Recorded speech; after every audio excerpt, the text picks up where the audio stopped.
Tommy Angelo, to say the least, became a hero for Lost Haven, Little Italy, for almost a whole decade being in the Salieri family.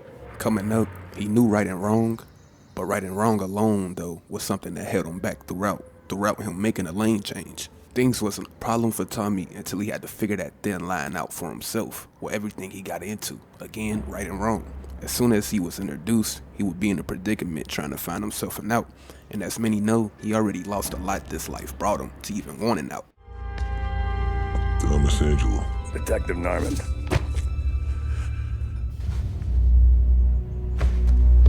You alone? No self-respecting badges coming in here unless it's the health inspector. What can I get you? Just a coffee, thanks. Dip your beak. No, thanks. Suit yourself. So, you said on the phone you might have a proposition for me. That's right. Well, if you're looking to set up a gravy train, you called the wrong cop. I'm not looking for any, associates. Good. Because I'm on the net. Can't even pay for the coffee. But I got plenty to trade. Well, let's hear it. How long you been in town? 3 years. Caught my teeth in Empire Bay. Well, they handed you the Morello case. Right out of the gate. That's what the paper says, ain't it? And what's it to you? Tough break. Case must be getting pretty cold by now. Or you got something might warm it up?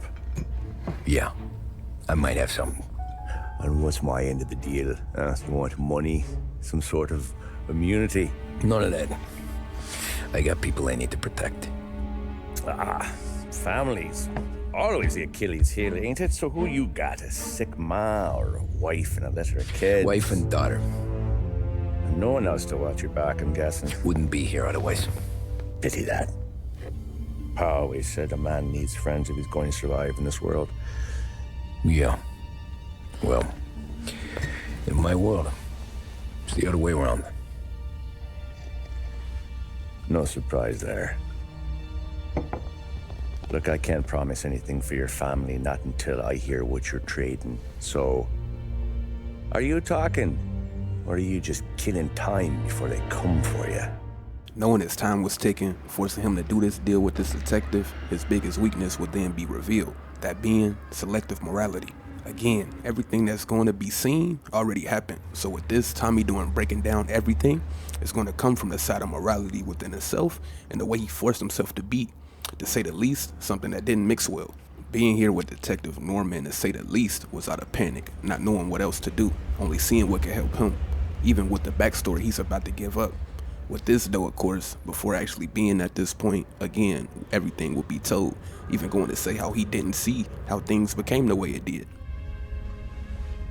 Christ, I don't know how everything got so balled up. Although Tommy saying this, he knew exactly how things got to this point, just not wanting to come to that reality. Going back to 1930, the lane he was in, as many know, he was a driver in the city.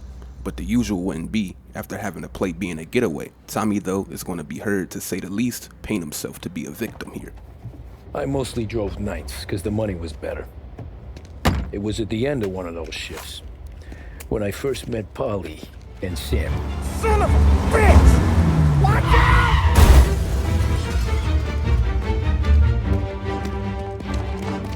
Get up, Polly! There's a taxi here! We'll be okay! Move it! Come on! Where to? Anywhere. Fast! Having to escape the unknown with the unknown, he was even blinded of the outcome helping these people.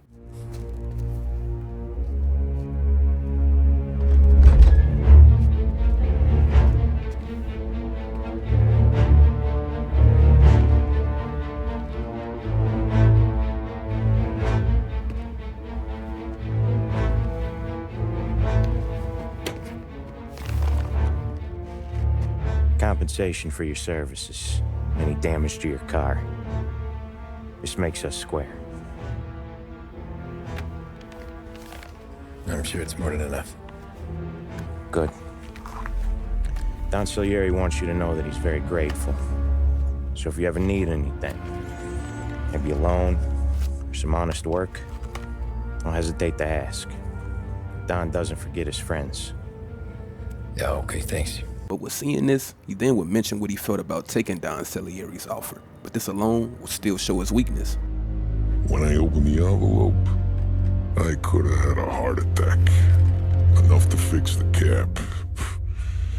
Nearly enough to buy a new one. I thought about what Sam said about work. I wasn't interested. The money was good, sure, but I didn't want to get in with criminals. Better to be poor and alive than rich and dead. Tommy saying this was Tommy's way to deflect what things became, being that this would prove to be inconsistent already. When dropping off Polly and Sam, he made the choice to wait and receive payment. How do you rather be poor and alive and stay around and get it? Which was the obvious during this time. The Great Depression was a thing, and his cab being his livelihood, he wanted that benefit, showing him already picking and choosing, which again goes back to his weakness. Wait here. What for? You want a little something from the Don or not?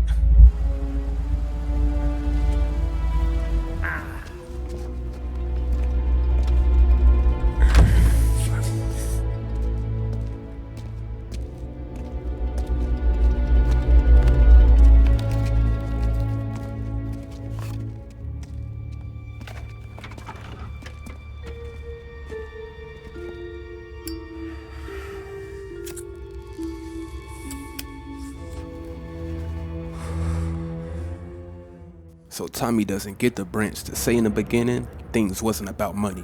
But even with that, something else continues to show his weakness, with money being put aside for now. Tommy being a taxi driver was for some reason looked down upon with a lot of people he's about to come across in Lost Haven. This would be his last day in the cab for that fact alone. You'd even bring up his hard time readjusting to his norm after being taken care of, actually receiving grace as well. But again, before making his decision, we see him not be treated well. After that night with Salieri's guys, I was back working as soon as I could. But it felt different. You get a lot of time with your thoughts when you're a cabbie. And other people's thoughts too. You there, driver? Yes, ma'am. Are you driving or loitering? Driving, ma'am. Here you go. St. Michael's. That'll be 30 cents. The only tip I'll give you is to stop smoking in your vehicle. I felt like I was sitting in an ashtray. Sure. Whatever you say. Art gallery. Give me there quick. Sure. Quick I can do. Taking some time out. What's it to you? Not much. Just talking. I'm paying you to drive, so do that. Look at him out there. The problem with this downturn is that it's made people lazy, giving them an excuse. The work's not out there, pal. The work is always there. You just have to find it. I get it. You're a busy guy. I don't see so many these days. I saw this crapshoot depression coming. Sold up before the crash. So yeah, I get to be busy. Your busy day's gonna be looking at old paintings? I have a business meeting there with a colleague. Not that it's anything to do with you. If you ever find a real job, then maybe you'll understand. Until then, drive and quit bothering me. Yeah, I get you. Every fare today's been a son of a bitch. The only guy that was halfway decent at Tommy would be his last fare, but even with their conversation, would be telling. Oh boy, you look like shit. I've been working since 5. What's your excuse? Moles. 8 years before actually trying to cut a deal, the two would foreshadow him playing selective morally. The guy being drunk and this time being prohibition is why the law was even talked about. But Tommy's mindset at the time regarding the law would be telling. Where are we going? Little Italy, 21st Street. Okay. If I don't tell the cops about the liquor on your breath, you don't tell them when I break the limit. Good deal. Great deal. Got any good fares today? Yeah, some. But never enough of them. Who's got the money for cab rides since the market tanked and it all went to shit, I guess? Only reason I got you taking me places is I'm drunk and don't know better. Cops see enough drunk fellas. They're only after the people moving it and selling it. Yeah, but I've seen them go after guys for less. Guess so. If they think they can shake something out of you, they will use any excuse. This city's corrupt as all hell. Sure is. Ironically, what the drunk guy said is exactly what Tommy is about to be seen doing years later. But back then, acknowledging the city and the law's corrupt ways and believing it was for the fact the law had nothing to offer at that moment, just like with the money he received earlier with joining that life. So just to see what he's doing and talking about with someone he played to dislike shows his weakness. The guy would then offer to get him a coffee on his name, things turning once this happened. But of course, it would again be a specific reason to why.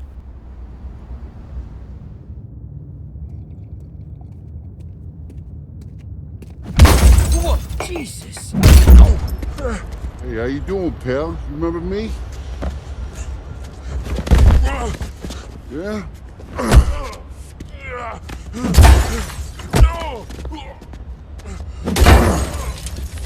Again, today already showed him being looked down upon, but already having the life he recently seen in his mind compared to his at this moment would be his break point. About to defend himself, to say the least, would be normal. Huh? Mr. Morello's a little bent. Shouldn't go helping Salieri's goons, huh? I'm gonna have to give you a beating, just so you always remember who runs this town. Make it so you won't do much rocking for a while. But again, instead of leaving it at that, he takes things a step forward. This moment put fear in Tommy, but this alone made him run straight to Salieri's turf. But keep in mind how he felt about being involved with criminals. But again, these people would be beneficial to get these new people attacking him up off him. Instantly about to be seen running behind Polly and Sam so they can come to the rescue. Again, playing like a victim. This.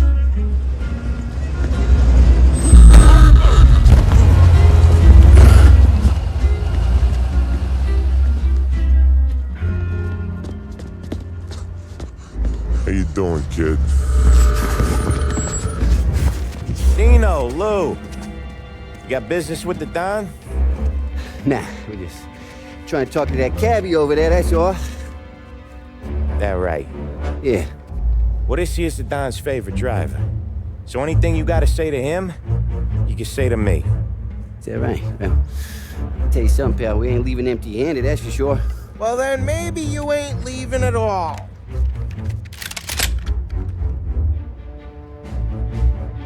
Okay, then. See your boys around.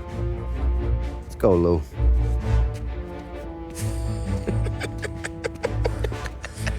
Thanks. Least we could do. Come on, let's go say hi to the Don. Don Salieri? Yeah. Now having to see the Don, he still would push further with the choice he made firsthand. Keep in mind, he already made it up in his mind to drop being a cab driver. But what he's going to say, still of course would be telling.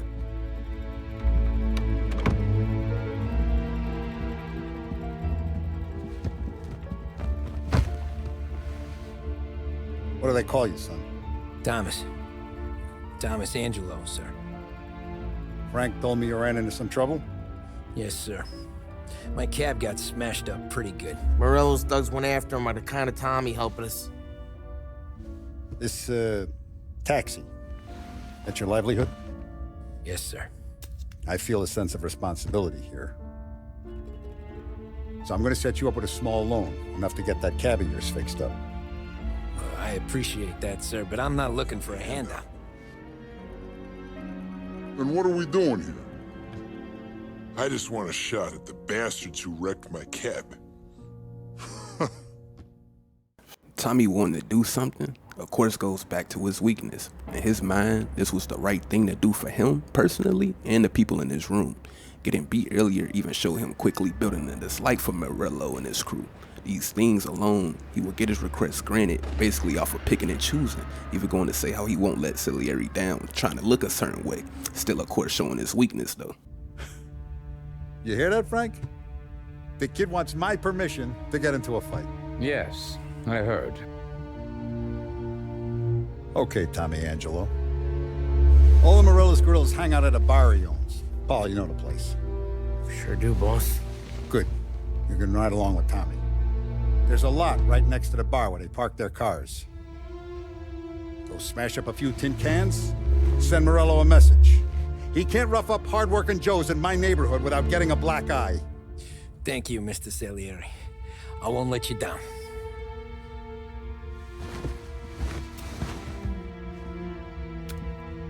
And Tommy, when you get back, we'll talk about what's next for you. Before getting this done, he meets the crew's armorer Vincenzo. Here, Tommy sticks out like a sore thumb, selecting this new life. A simple swing from a baseball bat had him jumping. Who's this then? Vinny, this here's Tommy Angelo. We're doing a little job together. All right, good. Hey, you need bean shooters or rods? Nah, we just need something to write off a few cars. Huh. Oh, I got just the thing. This classic should do the trick. Oh! This alone shows looking at Vincenzo a certain way. He would then have a whole different approach when he meets Ralphie, the guy who supplies vehicles, that of course shows his weakness right before him and Polly go on their way. Hey, genius! Get your head out of your ass! What the fuck there, Polly? You can't just sneak up on a guy like that. I'm sorry, Ralphie. I'm just busting your balls. See, you're still limping. Guess we got two cripples working here. We ain't nothing alike. You got that, Ralph? Sure, Polly. Yeah. Tommy felt bad for Ralphie here, for the fact alone, in a way, he identified with Ralphie. Although Tommy played the tough guy role at that sit-down, the reality was that Tommy and Polly weren't alike either. The only reason this showed his weakness was for the fact being treated how he did up until this point, and seeing the same happen with this guy. His morals before this point kicked back in, trying to give what he never received. Although he played the role good with Vincenzo, trying to fit these new morals, again, picking and choosing though. Tommy Angelo. Good to meet you. Tom and me, we got a job to do. We need some wheels. How about this one, Polly? It ain't a hot rod, but it'll get you across to town. All right, let's go. You're driving. One day I'm gonna cut your brake line, asshole. He even took up for Ralphie after the two was given a bucket, still being selective. I don't know what Ralph's trying to pull, giving us this motor. I want to show you something about the good life, and you're driving something my mom could have bought 20 years ago. Yeah, the car's fine. It's good to get a change from the cab. You don't have to be nice about it. Stick's a tin can. Tommy even went to reveal more of his weakness, finding out how Salieri made his money, which was alcohol, of course. He's going to down alcohol, saying how it isn't good, but this was his true moral ground. But his tune quickly changes after Polly reassured him, after making it sound good. This alone would lead Tommy to also speak on what he still wanted, showing his ways, only being comfortable doing what he's about to do because he had a tag along. Some of the Canadian whiskey that comes through, you want a bottle? Just ask. We'll keep some back for friends. I'm no big drinker. I used to tip back bathtub gin most days, but not so much now. That stuff's no good for you. You don't have to go blind now, though. For us, you got a line of the good stuff. Well, that's good of you. Thanks. Not just the booze we supply, Tom. It's the places we deliver to. The dames they got in these places. Best tables, best food, best skirt. Some way to live. Right now, all I want to do is wreck the day of the bastards who wrecked mine. Sure. Besides, all this could get a guy in trouble. Trouble, says the guy who's about to set fire to Morello's parking lot. I got you to protect me. It'll go fine. So attacking Morello's goons will finally happen, getting a certain perception on them. The ones around him not seeing his true face, giving him more clearance to play a role, and sadly, that's all it took. How did it feel? Feel good? How'd what feel? Taking out the guy. Taking Dino's car. Feel good? Yeah, I guess it did. There's no time like the first time, Tom. Don't get better. I always thought that to be in a family you had to have more connections. Your brother, or your uncle, or... Oh, some guys, sure. their cousin got made, or you like Carlos, Pop went way back with the Don. That means you get trusted more when you're starting out. But there's plenty of us who came in off the street. I'm thinking we get you in front of the boss, then we tip a few. Well, I don't got plans, so... No trouble? Nothing we couldn't handle, Mr. Salieri. Good. Sit down. You see Morello? Nah, but he'll be plenty pissed when his boys tell him what happened. He's not going to be able to think straight for weeks. See, that's the difference between me and Morello. I'm a businessman. I do everything with this. Every decision I make, it's what's good for the business and my boys. But Morello is a hothead, and all that anger burns out the brain. And when he gets mad, he gets stupid. You got nothing like that to worry about with Tommy here. He was aces the whole way, boss. I'm glad to hear it. I got a growing business here. We could use a guy like you to help out around the bar. Maybe run some errands, make sure the bills get paid on time. You up for that? Oh, it'd be an honor, sir. Good. Now, Polly and Sam have already vouched for you. But you need to understand we have a few rules around here, so you listen and listen good. I don't keep Paulie and Sam around just because they're strong. A lot of guys out there bigger and tougher than these two. And I don't keep Frank on the payroll because he's smart. Though he is an artist with the numbers. All these guys in this room, they're here because they have the only thing that matters to me. The only thing that should matter to any of us. You know what that is, Tommy?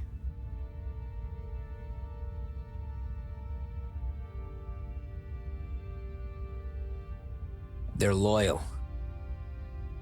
That's right. Now, you stay straight with me, you're gonna be living the high life, Tom. But you abuse my trust. Don Salieri, you won't ever need to worry about me. Okay, then. Welcome to the family.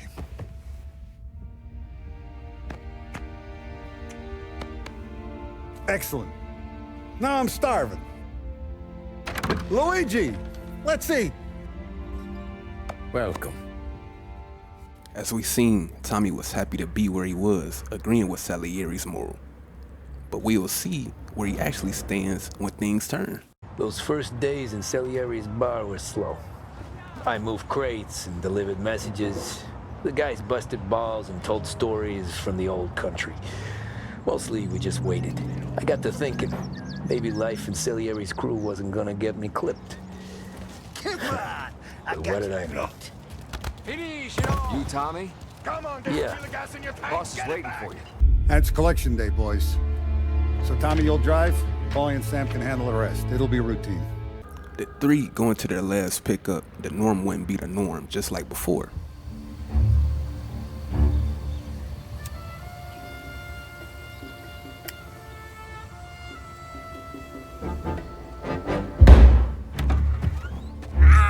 Tell Salieri from here on out this place is ours. Capiche? And don't come back, or you'll end up in worse shape than your friends. Get Sal. They're trying to beat information out of him. I gotta get you to a doctor. I can wait. Get Sam out of there. Okay. Going to collect the protection money, taking this guy out, made Tommy come to a realization, revealing why he even decided to see things through. Earlier again, he mentioned rather being poor and alive, but here he spoke on being somebody and alive. Again, showing himself to be picking and choosing. That was when I saw the cost. What it meant to be on the inside. I should have took off there and then. But I couldn't go back to being a nobody. He still didn't take accountability from choosing this way after all this being shown. Detective Norman even saw through him after Tommy tried to make his encounter seeming like a higher power was involved, still trying to cover up the wrongs he personally caused, going to remind him of that, although Tommy still ran from the facts, going to point the finger at Morello. Keep in mind we're back in 38, saying that to say he's about to bring up a dead man in his wrong ways, just to not look away with his own, trying to make this deal happen. So that's how a regular palooka goes from cabbie to mob enforcer overnight, is it? Just dumb luck? Didn't feel that way at the time. Me parking on that particular street, taking a break just when Paulie and Sam are coming around the corner, what are the odds? It felt like, I don't know, like someone was watching out for us. Whatever helps you sleep at night, pal, but it's a lucky break all the same. I mean, one day you're busting your back, doing an honest day's work in a city that's been trying to scrape you off its heels since the day you stepped off the boat, and the next you're stuffing your pockets full of Salieri's dirty money and lording it over the rest of us. Yeah, it wasn't like that. Back then, Salieri didn't have the run of the city. For every buck Salieri made, Don Morello would turn 10. He paid off cops, politicians, judges, and anyone he couldn't buy, he scared into looking the other way. He did seem to have the city jumping in its own shadow, I'll give you that. You hear anything about Joey Crackers? Yeah, got his name in the Morello file, sure. Boxer, right? Yeah, that's the guy. And still, Morello left that poor sap dead in the street, head all caved in. Don't square. Maybe the Don knew Joey's career was on the downhill. Or maybe he was trying to scare some other guy into paying up, who knows? Don Salieri chalked it up to Morello not being able to think straight when he was mad. You, have any more run-ins with Morello's crew back then? Not at first. For a couple of years after I joined up, things were quiet. We got into a few dust-ups with guys trying to muscle in, but elsewise it was just the usual routine. We're running booze, offering protection, me and the boys doing rounds to collect, small time. But I ain't gonna lie. Most days, we was also having a bit of fun. And sadly, it would continue even what Tommy referred to as the fun days. The only reason he looked at what he's about to be shown fun, because it wasn't dangerous. Now in 1932, he would be tasked to, of course, help the family win a race. This consisted of him destroying the car involved in it, but even then, he would have to participate. He wins, but this alone would still help his favor. He received love from doing this. His soon-to-be wife was impressed, alongside everyone else, making things again seemingly look like he did a good thing. Hey, Tommy! There's our winner! Hey, Tom. Just want to thank you for stepping in like you did. I had 6 months rent riding on that race. I'd be homeless now if not for you. I just did what the Don asked, Lucas. Well, you gotta let me find a way to repay you. Although he knew he had to keep that look. Hey! Last time I saw you drive like that, Tom, I had a gun to your head. You saying there wasn't one today? When our side of town is drowning in dough, that means you're safe. He then would talk to the Don, though, to when his weakness would show. He would continue to be praised, but he would ask about the guy who car he destroyed earlier, which was an innocent guy to keep in mind. I knew you wouldn't let us down, Tom. You made us all a lot of money today. And Morello's gonna be picking up pennies off the sidewalk for weeks. Hey, what about the European? He's probably wearing cement boots by now, the poor bastard. Salieri showing that he might have been killed, what it shows Tommy still being selective to his own morals, not even caring. It's about to even be seeing him getting paid from this, of course going against what he stood on earlier too. Here, you earned every dollar of this. Take your girl out somewhere nice. Thanks, boss. You got a girl, right? I don't want you blowing all that on booze and whores. Nah, but maybe I'll buy my mom a new coat. Good boy. Go get yourself a drink. Congratulations, big hero. Nah, just got lucky's off. Well, I had my money on the other guys, so drinks are on you. Oh.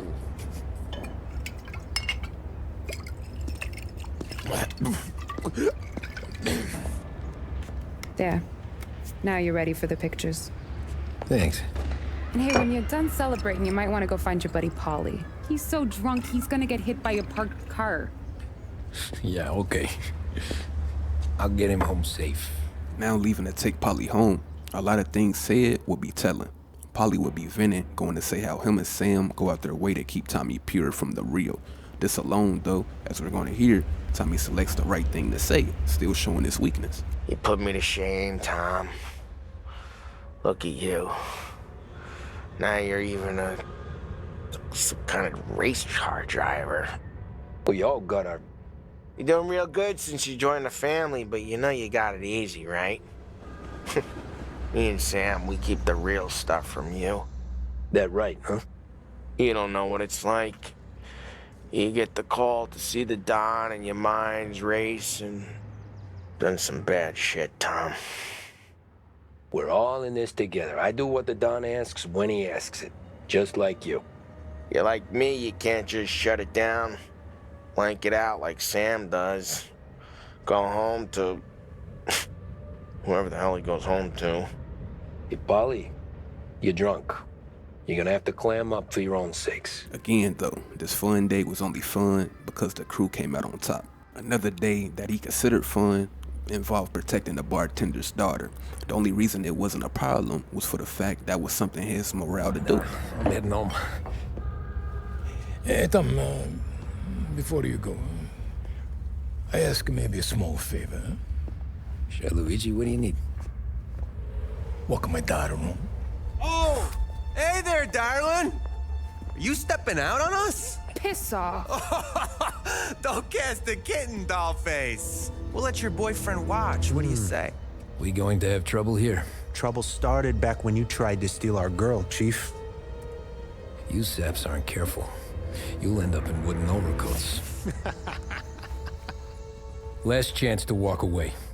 We ain't frails. We know who you work for. Salieri might have been the big six when he was younger, but he's all washed up now. It's only a matter of time before Morello punches his ticket. I don't need Salieri. Or anyone else. Not for this.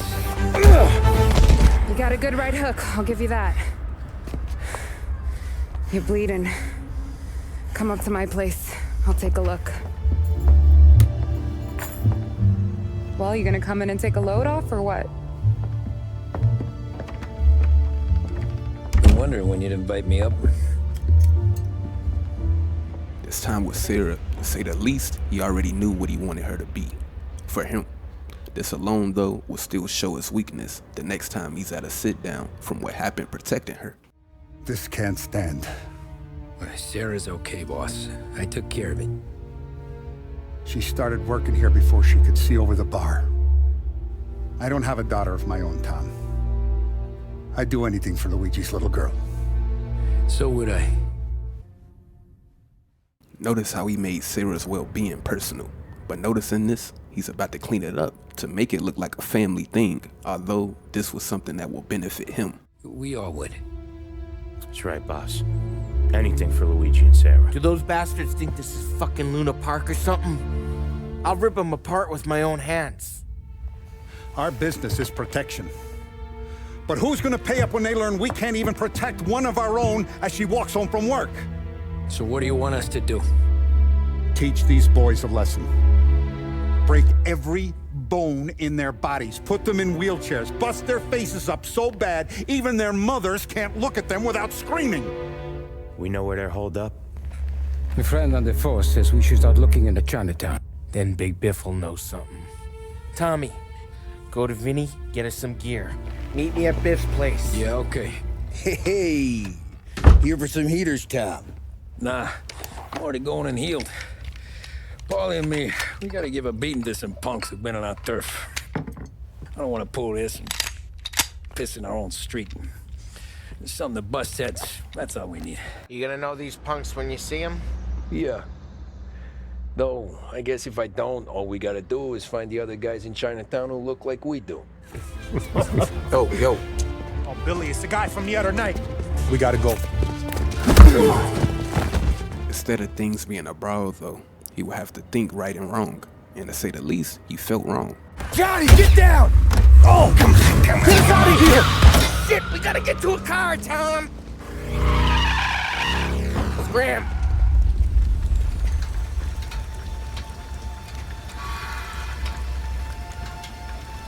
Don't wanna pop him, Tom.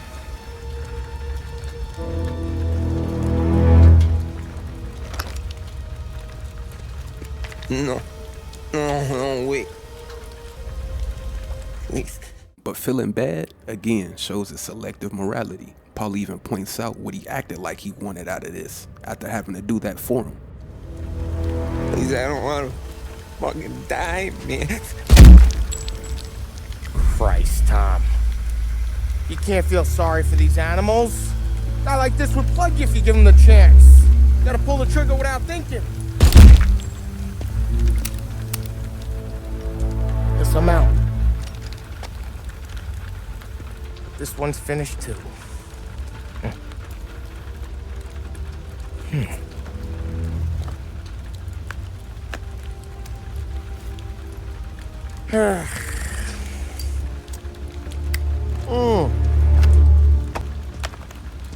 Oh, Christ, Tom. Snap out of it. You remember what those guys wanted to do to Sarah? Yeah. Just, Hey. Let's get out of here before the bulls show up, huh? Playing selective to his morals even would cause more dirt having to be done. But even in this, Tommy's still seen to be picking and choosing.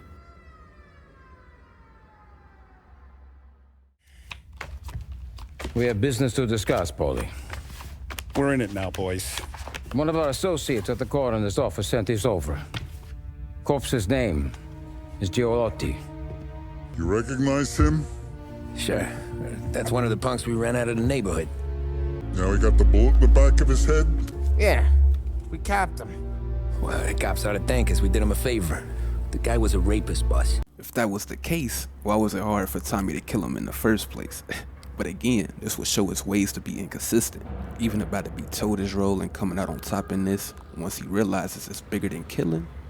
Although that plays a part, again, he was seen having a hard time to see the angle though, still showing his weakness. Yeah? Well, he was also a city councilor's son. You want to drive a politician into Morella's arms? There's no better way than killing off his family. Christ. It gets worse. You left another guy in the wreck? Yeah, but he was dead when we got there. You gonna tell me he was the president's nephew or something? 2 in the head, Paulie. If you're gonna do a job, do it right. He made it? Yes. He spent the week in St. Mary's, but he pulled through. Can he point a finger at either of you? I don't know. Maybe. Okay. Look. We're gonna kill 2 birds with one blast. Galati's funeral's today at St. Michael's. Sam, you're gonna attend. Sit in the back and try to spot the lucky bastard. How will I recognize him? He'll be the one who just crawled away from a car wreck. His arm is broken. Look for a sling. Sam's gonna need a little distraction if he's gonna clean up your mess. You sending Tommy to dip his wick? It's a brothel? A gentleman's club, just down the street from St. Michael's. Madonna's invested a lot of money in it over the years. You want me to go remind him of his obligations? Yes. Then blow the place up. What?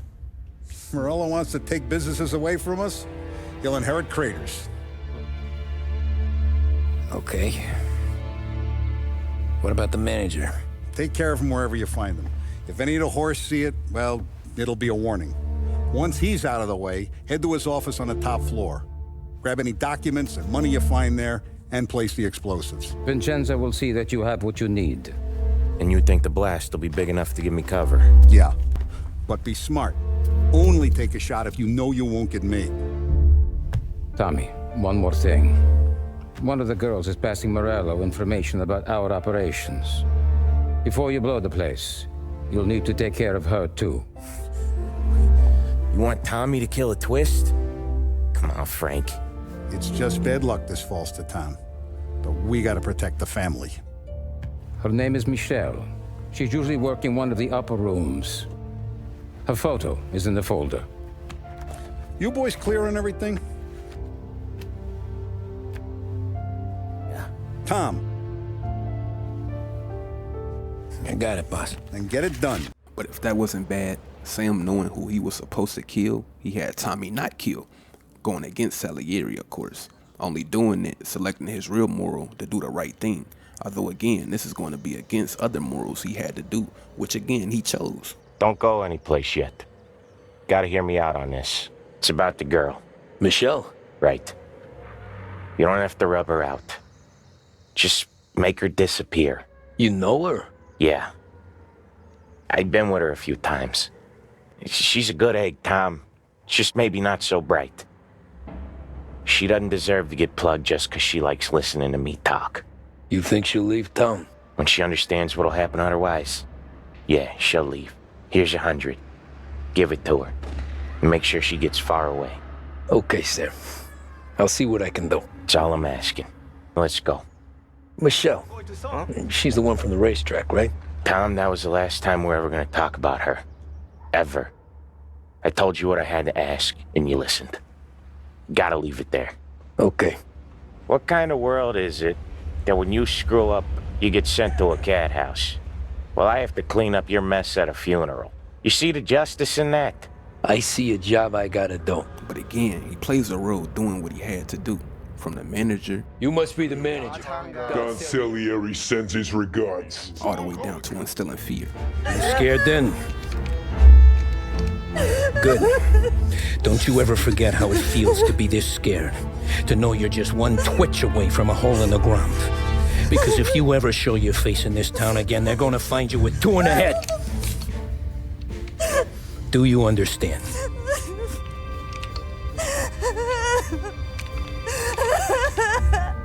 Lucky for you, Sam's got a big heart.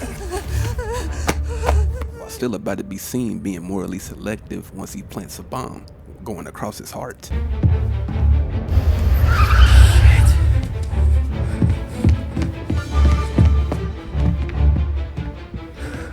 Damn it.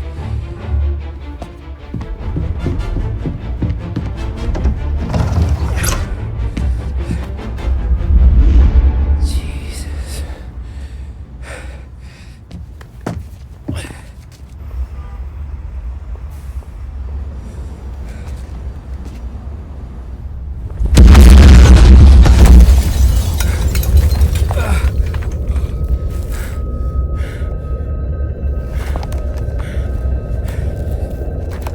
Trying to escape though, ironically he was forced to actually have to witness something he really knew was wrong for him. Ending up at the guy he felt bad for, actual's funeral. No matter how far we've fallen, we can find redemption in death. Now, William, he was a sinner, yes. But he was also a loving son, a protective brother, and a loyal friend. And for those virtues, we pray that his soul will find salvation. And now I believe one of Billy's closest and dearest friends would like to say a few words. Thank you, Father. I just wanted to pay my respects. Billy, I never said this, but I consider you my brother. I can't even count all the times you saved my ass from a beating. So I don't know how I'm good. What are you doing? Wait, that's the guy. That's the guy who killed Billy! Having to have a shootout here, once it was over, he still of course would play selective once confronted by the priest. Pitting this happening on the people here, excluding him of course. You interrupt his funeral, and you think you're better than... What the hell? You could have stopped all this days ago. Murder in the house of God. These men were criminals, Father. Thieves. Rapists. Killers. And God would have embraced them if they'd asked for forgiveness. Now, which one of these men might have sought redemption by working with the poor? Which one might have saved just one life?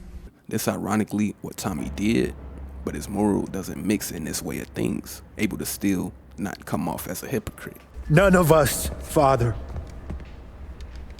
You bastard. If you have any confessions to make, you better do it quick. No more bloodshed, please! I'm sorry, Father. Consider this an act of divine retribution.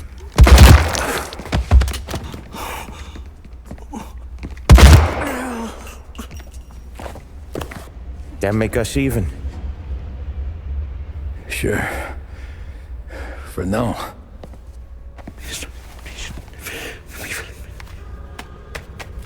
For your trouble, Father. I don't want your blood money. You took theirs. Not a lot of difference from where I'm standing. That should be enough dough to patch up the bullet holes and keep you quiet. When the cops come, you tell them the gunman who did this had East Coast accents. Must have been from out of town, right? I won't lie. But I won't say anything at all. Good. Even after this, Sam tries to make Tommy see how he saw things, almost like he knew why all of this took place in the first place. Thanks again, Sam, for helping me out back there. I thought my time was up. It's not anything you wouldn't do for me. I know, but when you come that close to biting it, Christ, it's something. Don't need to tell me about that. Just don't think about it. Best lesson I could ever teach you. Don't think about anything. But as we're going to see, Tommy explaining this, Detective Norman reminds him of how serious the things he did. He's explaining, but of course his weakness will show after he downplays the real, continuing to point the finger away from it. Jesus Christ, Tommy. You're confessing to a shootout in a church. And I ain't even to the hard stuff yet. You know, I could take you in right now, put you behind bars till you're old and gray. Maybe, if you think you can make any of it stick. But then you'd never know about Morello. Hey, fellas, sorry to keep you waiting. My shift just started. What you having? 2 lunch specials, please. And more coffee. You know what? Let's bring the whole pot. All right, we've come this far together. What kind of heat did you get from the church? It's a strange thing. Nothing really came of it all. Always figured Salieri paid off someone somewhere because it wasn't even in the papers.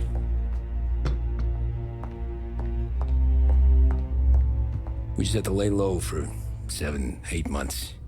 The cops kept showing up at the bar just to remind us they were watching. And Frank caught wind that Morello was helping Galati get reelected, hoping he'd go after the Don. Well, I recovered some account books from Morello's offices. 33 was a pretty good year for him. Bastard knew we were bleeding out before we did. While we were busy keeping our heads down, he started moving in on our rackets. Quiet at first, a few trucks go missing. Top burner has one too many highballs, drives off a bridge. One of our regular pickups suddenly closes up shop, moves upstate. You didn't catch on? Not me. I think maybe Paulie smelled something. But even with the cops looking over our shoulders and Morello circling, we were still making good money. And with the Dom worried about keeping the heat off, we didn't have much to do. Except drink, have a few laughs. Every time I went into Salieri's, there was Sarah. So it was a good year. But putting things back on him, as we heard, things was daisies, although we seen the opposite. But of course he runs to the bad he played a part in too, now going into 1933. Until Frank. Coletti, Don's consigliere. Yeah, that's right. He set me straight. He set us all straight. Tommy would be berated by Frank being morally selective, attracting heat by being so. But again, being morally selective was why Frank had to be the one to tell him about himself. This would be the start of what he looked at to be a bad year, because he had to hear truth, along with him having to be able to handle what's about to happen. And to say the least, he couldn't. Yeah, we got into a little scrap last night. It's no big deal. I don't care about the bar fight, Tom. I care how it looks when you walk into a club and by everyone around. We gotta do something with our dough.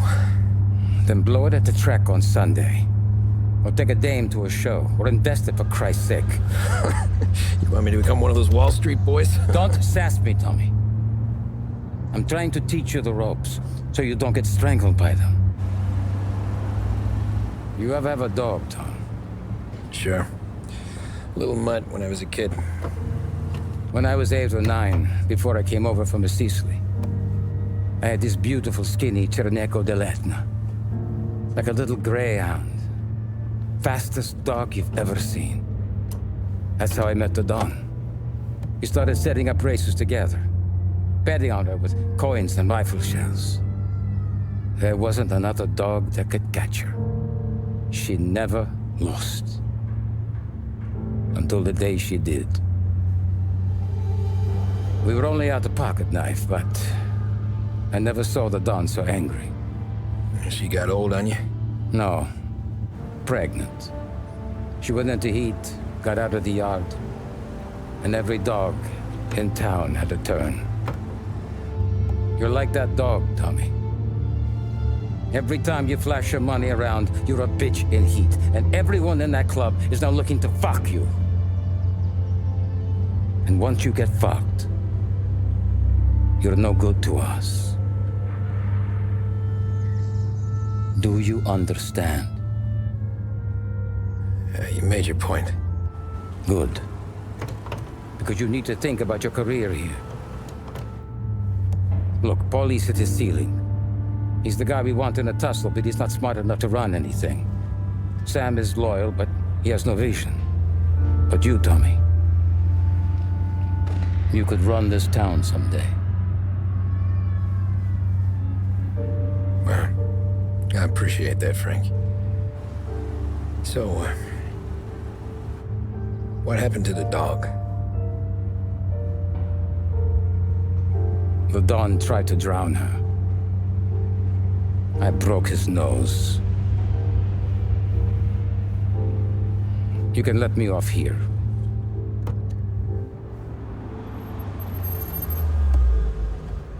Give Sarah my best, Tommy.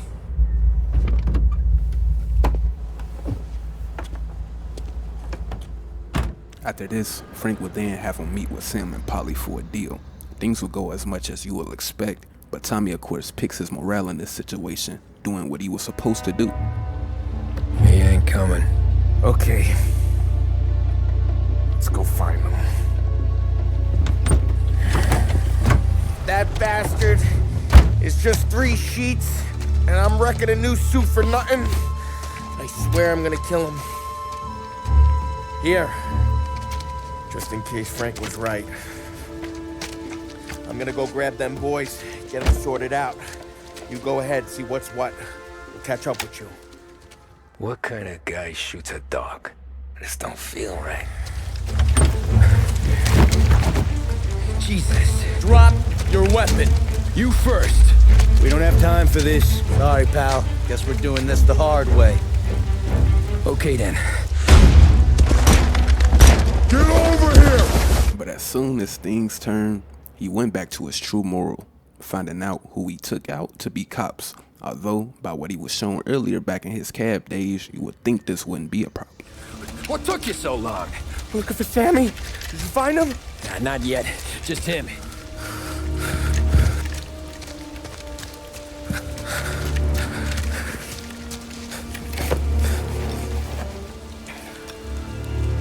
Oh, Christ. You're cops, Tommy. Well, how would I know? They didn't show a badge. God, they didn't say anything. They must be in Morello's pocket. This bastard. He can't even let us have this one racket.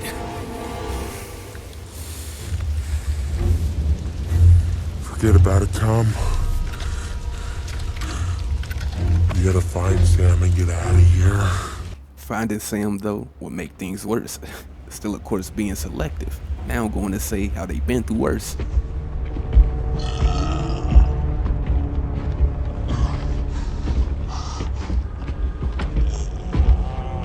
Sammy. Oh, Jesus. What have they done to you? I got clipped. Christ. That's a lot of blood. Can you walk? No, I don't think so. Okay. Just hang on. I'll go get the truck, then we'll take you to the doctor. Hey, you're gonna make it, Sam. Tommy, you stay here with him. I'll be back in a flash. Okay.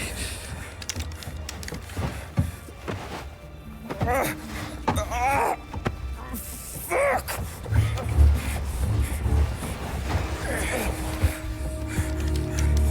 Hey, it'll be okay, Sam.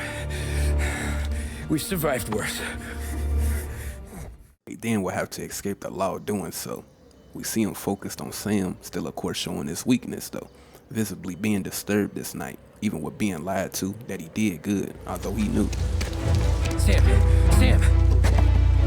We made it. We're at the doctor's house. 3, I owe you.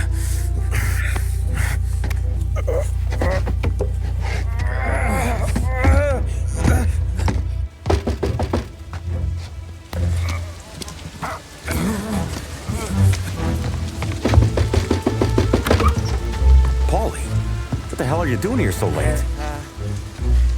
Evening, Doc. Sorry to wake you, but we had a little accident. We got an injured man out here. All right, bring him inside. Okay, thank you. Okay, I'll stay with Sam. You can take the truck back. Call it a night. No, I'll wait.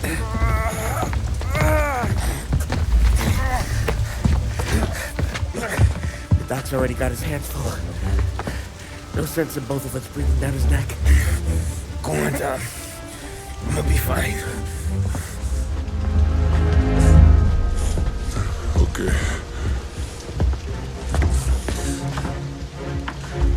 Hey. You did good tonight.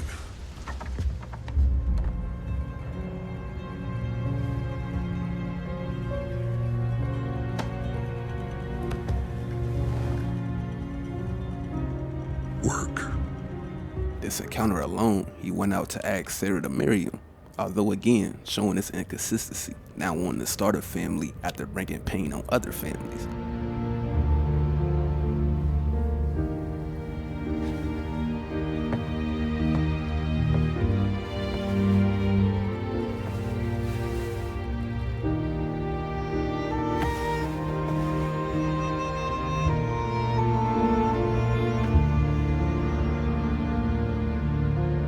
Marry me. Okay. But even with that, that would be another mistake made trying to right that wrong. Once the Don picks up that Frank was involved with Morello. It came as soon as I got your message. Sit down, Tom.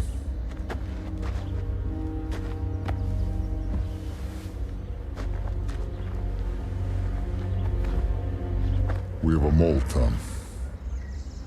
No. Who? I was up all night driving myself nuts trying to figure it out. We started thinking maybe it's one of our guys. We aren't paying his fair share. Someone with a light wallet. Maybe looking to Morello for a new suit. Frank wasn't around, so I went to the safe to get the account books. To see who's getting cents on the dollar he's earned. What do you know? The books are gone, Tom. Frank. More than 50 years I've known him. Everything I have, I got with Frank.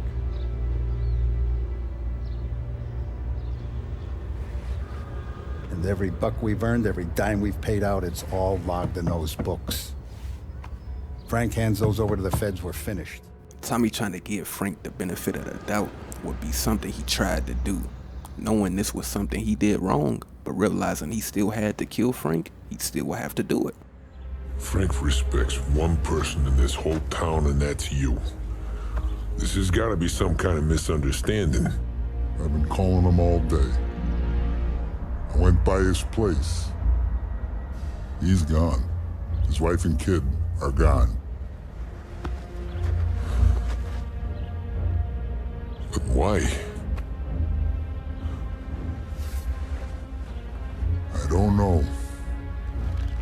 I'm sure he has his reasons.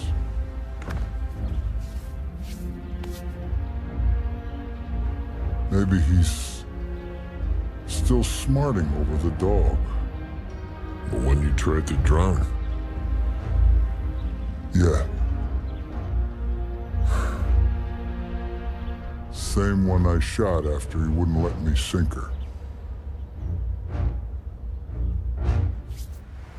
I was a stupid kid, Tommy. But grudge or no grudge, we gotta get those books back. Shake down all our stories. See who knows what.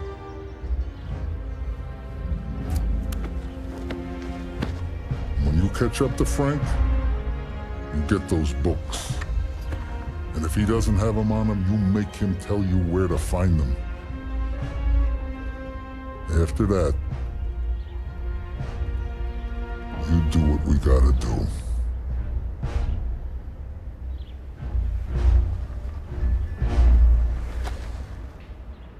Catching Frank, he continued to play selective though. Frank did cause what was supposed to happen, but as soon as Tommy runs into his family, he picks the right thing to do in his mind, wanting to start his, although this was going against the Don. Tom. Frank. The Don sent me. I figured as much. I'm sorry it had to be you, Tommy. Anything you want me to tell him? I wish it could have shaken out better, but Morello finally came after me. It's okay. You can come out.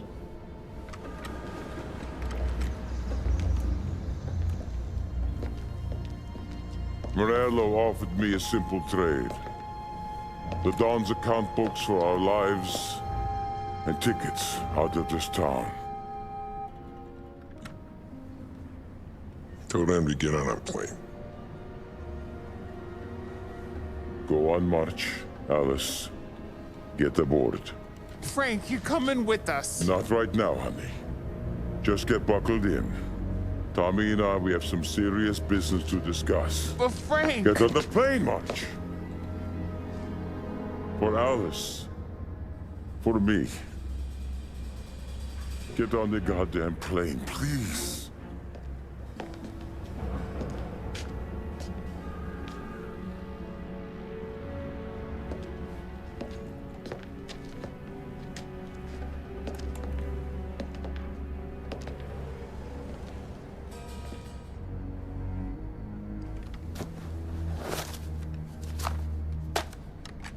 Now you've been paid twice. You take the ladies wherever they want to go. Yes, sir. Christ, Frank. Why didn't you ask us for help? I guess I just wanted out. One way or the other. I'm tired, Tommy. Tired of lying to my wife. Tired of checking under my car every time I take a Sunday drive. And tired of waiting for the dawn to put two in my temple.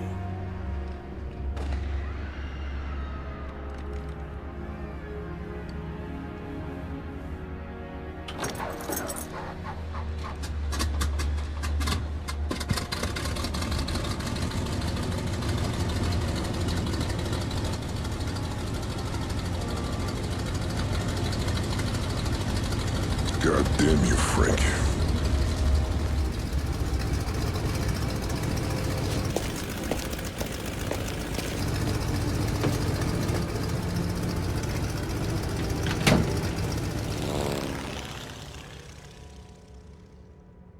He would then speak on actually being at war with Morello in 1935, but this alone, his weakness still would show.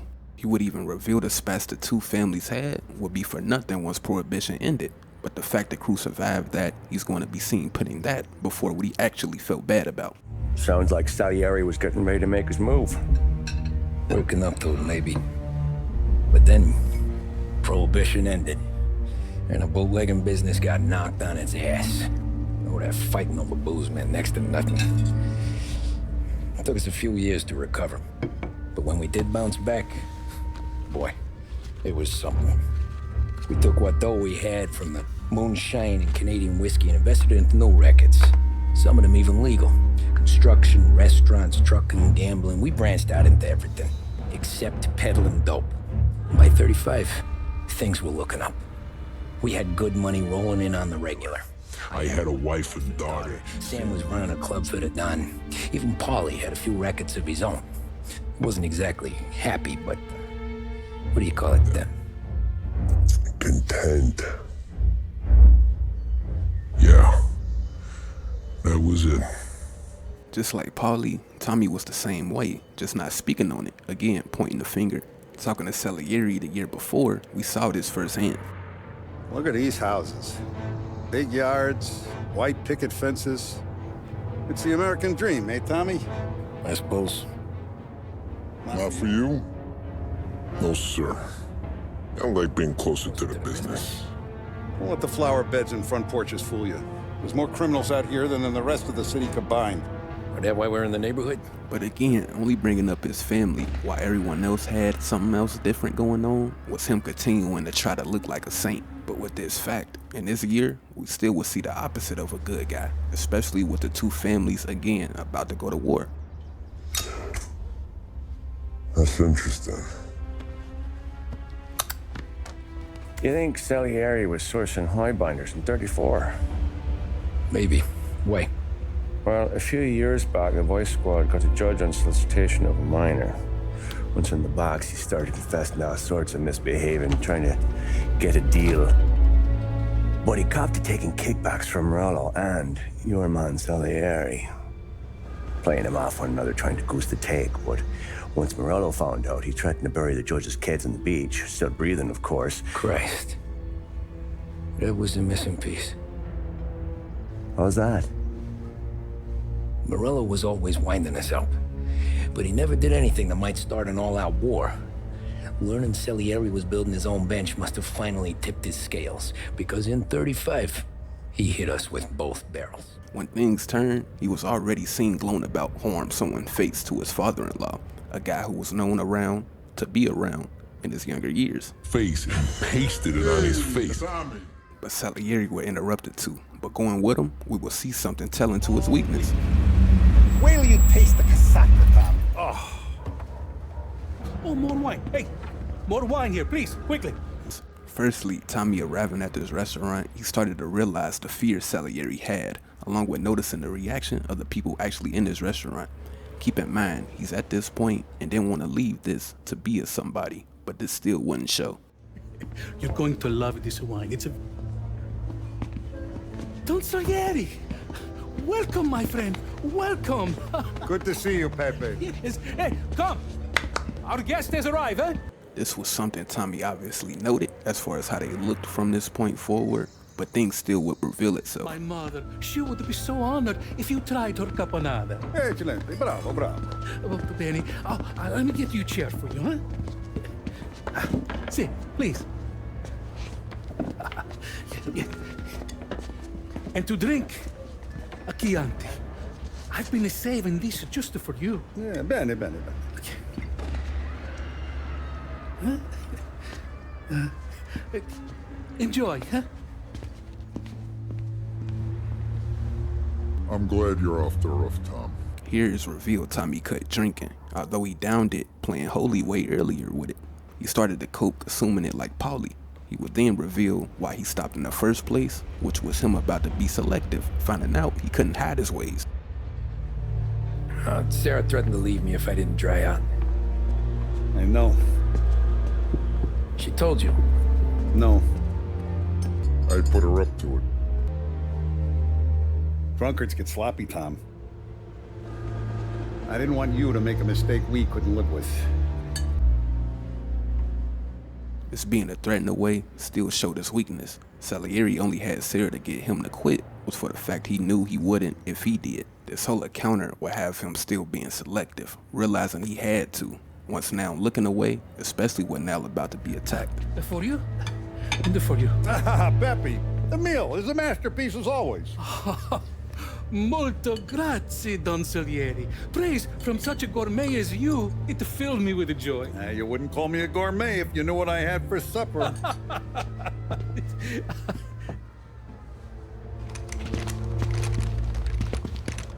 Get down!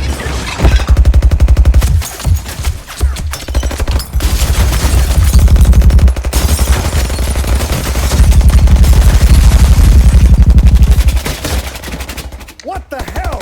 Morello! Bastard could have at least let me finish my wine. Hey, Salieri! Come out of there and we'll make this quick.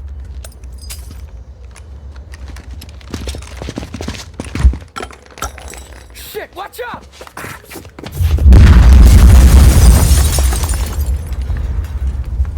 We aren't going out the front door. Can you move? Not fast enough. We're gonna ambush these boys. I'll keep them entertained while you slip out the back and circle around. You sure, boss? Blow them all down, Tommy.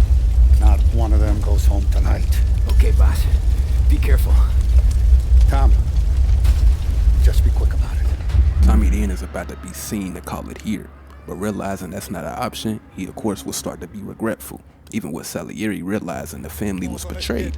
You really saved my ass, Tom. We gotta go, boss. The cops will be here soon. I need a minute to catch my breath. Well, let me get you back to the bar. No, not the bar. We're going to see Carlo. That son of a bitch knew where I was going today, and he calls in sick. He set you up.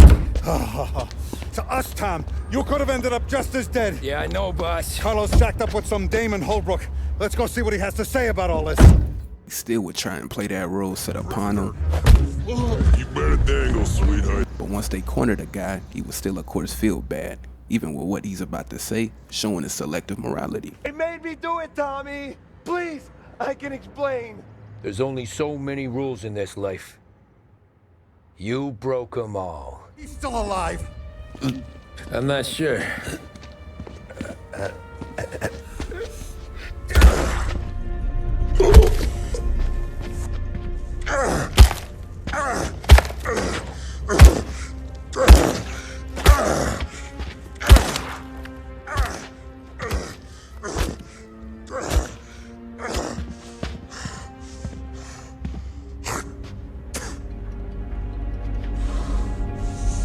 Now we're sure.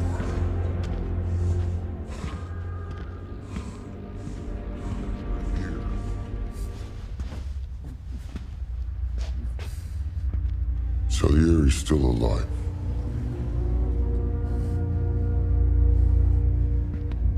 God damn it!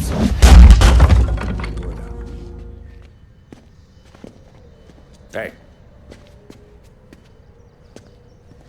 Just, keep your head down, brother. I'll go straight up. It's war, Tom. From today, we are at war. But now things getting heavy. He still would be seen jumping back into more bad to come out in this war, even wanting to be the one to kill this next specific guy. But of course, he would still show his weakness. We're finally going after him. Soon. But first we have to soften him up. Morello's got the cops, the politicians, and even some judges in his pocket. We can't afford to bite them all off, so we need to scare them into abandoning Morello's sinking ship. We bump off the right idiot, the rest are going to realize sticking with Morello ain't too good for their health. First in line for the pine box is this asshole. Galati. The counts are still seeing red over his dead kid, so he's never going to turn on Morello. Christ. That guy's been giving us fits since 32. Let me take care of him, boss. Why do you think you're here? Keep in mind, Galati's son was killed by Tommy, which he felt bad about after acting like he was ready before doing so. So just to see him 3 years later eager to get his father, again shows his weakness. And to top it all off, the man was taken out on his birthday. Couldn't say he was numb at this point. For the fact alone, he would just seem feeling bad, even with playing his role throughout. But this next thing would again start from playing like he was fine with the plan. Sergio Morello's always been lucky. He was born with more brains than his brother, that's for sure. We'll get him, boss. No, you two are off this job. You're broken mirrors on this one. We'll let the guy who killed Galati take a crack. Tommy here's got all the politicians scared. Maybe he can put Sergio in the ground. What do I need to know about this guy? Besides, he's got a lucky rabbit's foot up his ass. Sergio is Morello's top earner. He controls the unions, which means he controls the docks and attacks everything that's imported into the city. We kill him, and a big part of Morello's income will be wiped out. Any ideas on how to get to him? I don't want to end up in a tree like these two. You're going to scatter his ashes. It's a custom job. Attach it to the starter under his car. He'll be a human torch as soon as he turns the key. It's safe to carry. Hey, just don't drop it. Shake it, smoke near it. Yeah, it's safe. Boom!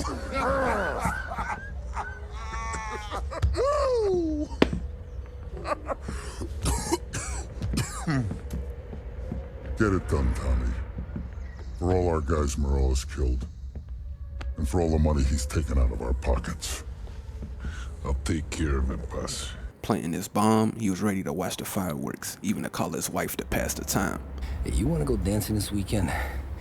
Maybe drop the kid off at your pop's place. Yeah, I'm still here. But seeing Sergio's wife, now he wanted to play the good guy. Oh, Christ. Hey! Stop!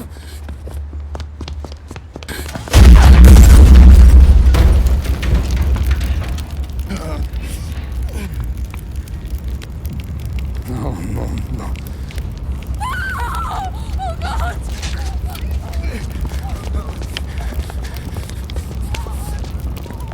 Cabbie, what's going on?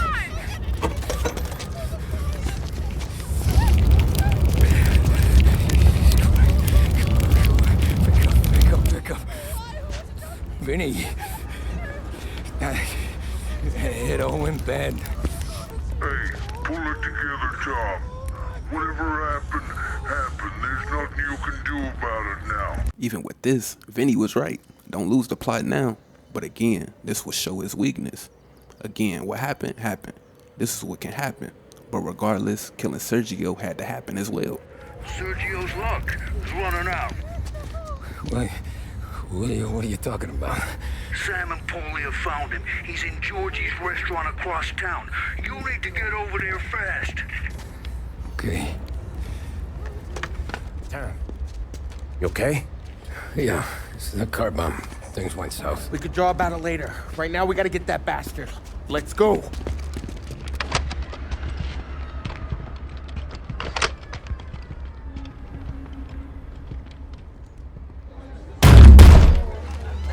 What the hell? We got a message from Mr. Salieri. But again, his weakness still will show, trying to save one innocent after being responsible for another innocent's death. No! Kill these clowns! But even then, he would still be morally selective once confronting the dude. Like he was again the only good guy here today. You think you're the guy who's gonna kill me?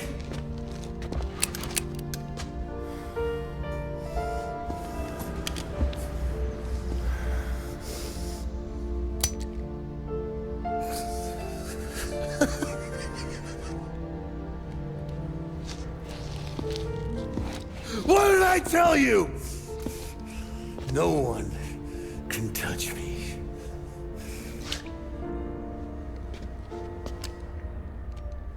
You ain't that lucky, bastard. Wait. No!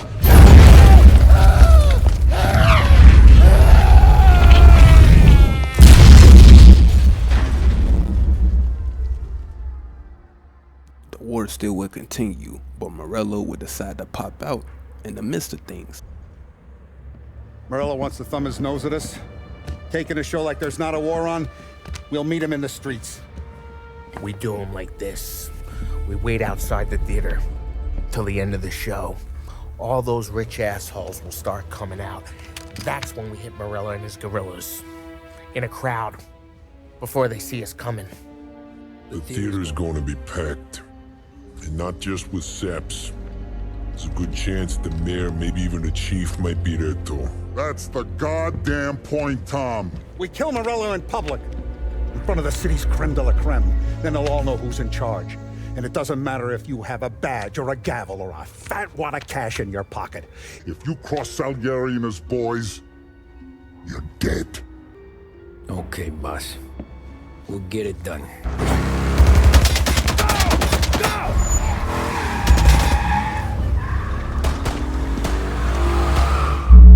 After him! Morello was always made to look like a bad guy, no doubt.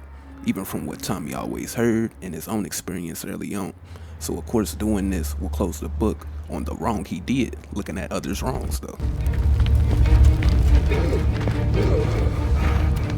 Jesus Christ.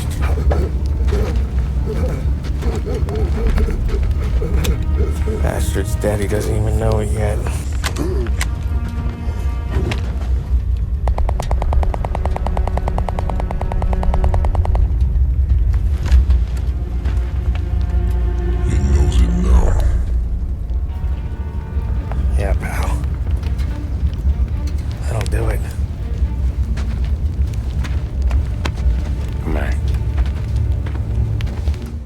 things being over wouldn't be. Instead of a rival to make him look good, he will have to see his family's ways more now, with them running the city. But with him explaining this, in the last year involved in the family, Detective Norman would personally call him out, but of course he downplays his own ways. You fucking phantom. I've been chasing you for 3 goddamn years. You do life for this, Tom. Maybe you in the chair. You don't want the guy who was punching tickets. You want the guy who was handing them out.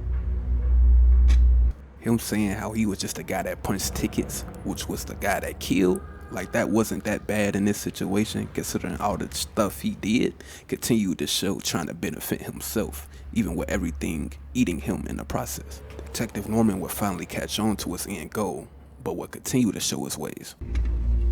So that's what this has been all about, huh? You offering up Salieri? The Don's books. The ones Frank stole. I have them. They're enough to put Salieri away forever, and they're yours. Assuming we have a deal. My family. For the Don.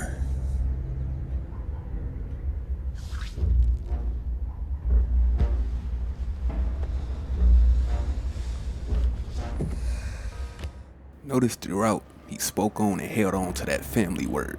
Keep this in mind more for later, but for now, this was the only thing he could stand on, with telling on his family for his family, which whose wife he met within the family. Ironically, the detective even went to say how that was many people's Achilles heel earlier, knowing this was what people like Tommy Engel was. This stuck with Tommy from this day forward for the fact this was again the thing he could right his wrongs with. But with this aside, Norman would bring up Morello, still with Tommy playing selective.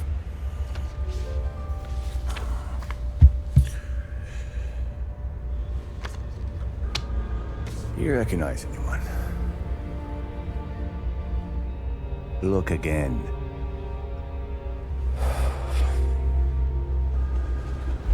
Old man, that's Don Popone, 2 younger lads of Morello and Salieri. Yeah. Okay, I see it.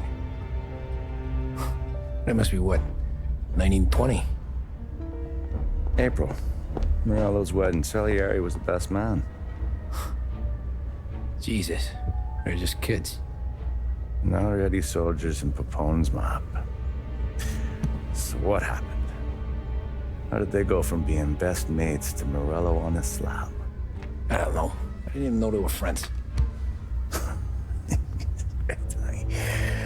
But you don't know could fill up the fucking Chrysler building. In 22, Papone drowns up at the lake. Right? In order to keep things running smoothly, Salieri and Morello agreed to divvy up the city. Yeah, I heard the story, so what? Well, their friendship should have made the deal work, but didn't make a lick of difference.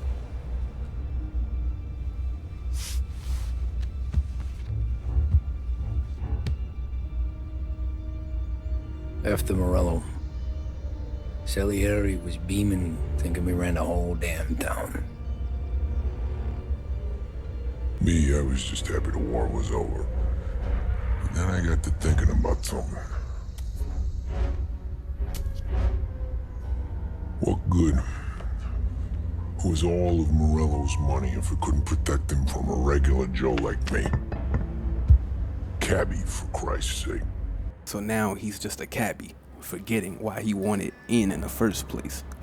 He would then go and say what the two had in common, but Tommy playing victim would happen, even bringing up his thoughts that wouldn't be seen to add up. It only got him one thing. A great big bullseye in his fucking forehead. And that thought, it just kept turning round and round in my head until one day, I'm looking in a mirror. I start seeing a bullseye too. Right here. Dry your tears of the water hundreds, do you? I wasn't about to give up the good life, I know that. I just told myself that I was smarter than Morello. That I wouldn't turn around one day and find Paulie or Sam pointing a gun at my head. The thing is, you don't see it. When you're out on the street, scrapping fighting for your life, then the guy next to you isn't just your partner, he's your brother. You'd stick a knife in someone for your brother, right? But at night, you lie awake, wondering what he and Adon were whispering about behind the bar. Wondering if your best friend is hungry enough to betray you. This betrayal wouldn't come out of thin air like how he tried to paint it. Starting this year off, things would be telling. Polly would be getting sloppy, but this alone, Salieri would foreshadow what's literally about to happen. Any trouble? No, boss. No trouble at all.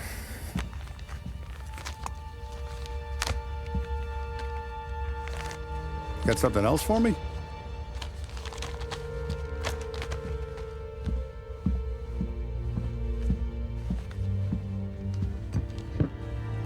Paulie's feels a little light. There's a little extra in mine to cover the difference. You ever go swimming, Tom? Been to the shore a few times, sure. I knew a couple of guys once. Took some dames out to the lake. Had a few beers, a few laughs. Then one of them decides to go in the water. Gets to the center of the lake and realizes he's running out of steam. Can't make it back in. Starts shouting for help. Now the other guy, he's a strong swimmer. He goes out in the lake to drag his buddy back to shore. Problem is, the first guy, the one too stupid to know when the water's too deep for him, he panics. Grabs his friend by the neck and they both go under and don't come up again. Paulie's your friend. And I know you're loyal to him. And I respect that. But don't you ever pay his tab again. Okay, boss. Good. Now, we gotta talk about this Turnbull. Getting to business though, Salieri would continue to show one of the things Tommy had a problem not being. You want me to pay him a visit? Maybe put him on a take? No. You can't trust a hypocrite, Tom. He would still give Tommy the plan, but of course his weakness would show, knowing what he brung at this point. Vinny have a plan then? Of course. Turnbull's holding a rally near Central Island. The spot he picked is hard to reach and out in the open. Should have a beautiful view of the rally from the tower of the old prison. From there, you give Turnbull the third eye. Okay. I'll go see Vinny about the gun. But don't forget, you only got one shot. You miss, and his crew will usher him out of there quick. I'm the best shooter you got. Otherwise, you'd be talking to someone else. And get it done. But later, he would be seen able to try and play the good guy, while of course feeling bad, hearing about what happened from his wife. She would then even bring up his weakness, going to say how she guessed no one could be just one thing. She wasn't talking directly to him, but he took those words. Did you hear about this Turnbull?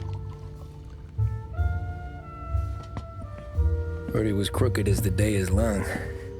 It says in the paper he's going to be remembered for fighting to pass the 19th Amendment. Put his whole career on the line for it. Which one was that again? Women's suffrage, you idiot. He gave me the right to vote, Tom. Gave it to his wife and 6 daughters, too. Guess nobody's just one thing, are they? Guess not. I gotta go to work. Tom, don't do nothing you don't want to be remembered for, you hear me? This would be another telling moment for the fact alone he already seen the effect and felt everything he wasn't proud of, but of course would be selective at this moment, as we'll see later. Probably too late for that. Salieri would have a trick up his sleeve. At this point, Polly and Tommy would be pretty close, while Sam barely would be around, the two, and we'll see why. Excellent. Yeah, it's great, boss. And this is just a taste. I got a line on a whole shipment of Cameroons that have been impounded by customs. You guys are going to grab them. You want us to boost cigars? Something wrong with that?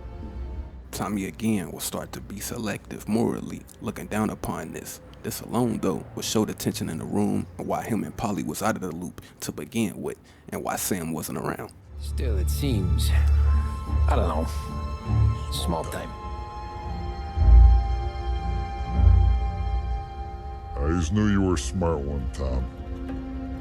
Can't put nothing past you. Small time is exactly right. That's how it's supposed to look anyhow. The cigars are just a cover for a shipment of hot ice. The smuggled diamonds have been hidden in some of the boxes. The feds haven't found them yet. We're stealing diamonds from the feds? Don't worry about it. I've already discussed all the details with Sam here. He'll fill you in. No. Salieri obviously saw the weakest links. When he leaves, Sam even would confirm this being talked about after he looks dead at Polly with what he's about to say. And don't drink all the good stuff while I'm gone.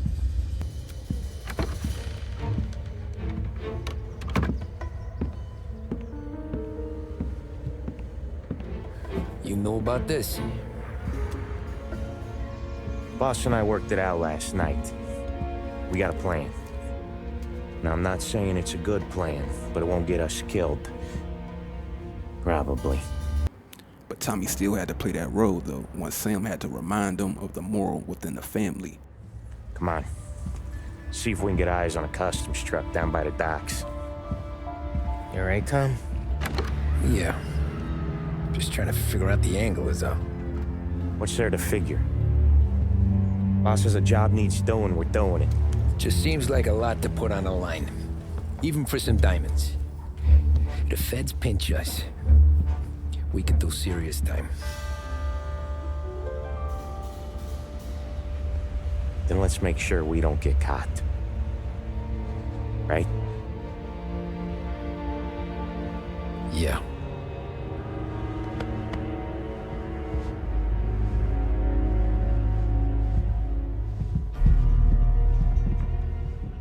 Before finding out the real play on the way there, Polly was sure to be the one having an out.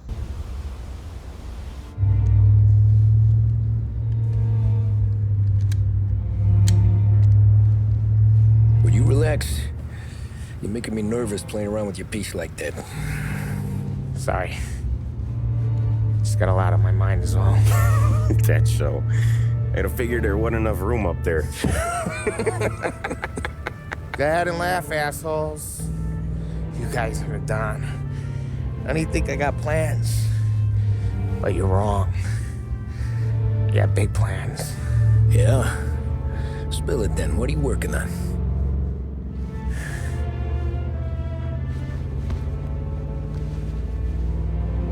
Been thinking about hitting up a savings and loan downtown. You want to rob a bank? Sure. I've been casing the place for months. I got it all worked out. I just need a few guys I can count on to watch my back. Robbing a bank, that's a little out of our league. We're robbing the fucking feds, ain't we? What's the difference? Salieri's the goddamn difference, you nitwit. The Don sent us to steal these cigars. Ain't no way he sanctions a bank job. Well, then we don't tell him. You want to step out on the Don? Not really. We can cut him in after we make the score. He'll be bent, sure, but he won't stay mad once he gets his share. I don't know, Polly. Yeah, I fucking know. You do what you want. I won't say nothing. Yeah, I owe you that much. Salieri? When he finds out you're going behind his back, you'll be planted right next to Morello. You ask me, there ain't no haul worth that. He's right, Polly. You bring it to the Don, or let it go. Yeah. Sam played his role here just like Tommy, wanted to do this so he can get closer to the Don. But Tommy, as we're going to see, would change his tune once his weakness kicked in and found out what they really took for the family. Hey, Polly! You okay? Yeah, a couple of these crates are shot to shit, though. How bad is it? It's the worst of it. It don't look too good. Don's gonna be pissed if we ruined any of the cigars. What the hell? Christ. It's dope. Again, Sam was the only one in the loop. This obviously was a sarcastic reaction. Tommy and Polly would be the ones upset, Tommy thinking about his own beliefs. But even then, he wanted to act like things was fine to save himself, still about to confirm their suspicion. We put our fucking necks out on the line for this shit. Looks like it. You better cool off, Polly. The Don's coming. Shit. We don't say nothing about this to the Don. Okay, if he wanted us to know, he would have told us. He should have come clean. Sure, but for now, we keep our trap shut. Right? Yeah, okay. Polly? Yeah, I ain't saying nothing. Any problems, boys? One of the crates got a little banged up his own. All right? Oh, doesn't look too bad.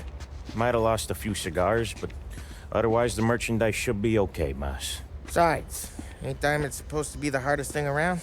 Outside of my cock, maybe. Well, bravo, boys, bravo. You all got a well-deserved bonus coming your way. You want us to unload the crates into the warehouse? No, you can take a powder. These morons are gonna take it from here. You sure? What'd I say? Okay, boss. We'll dangle. Sam, give me a lift back to the bar. Sure, boss.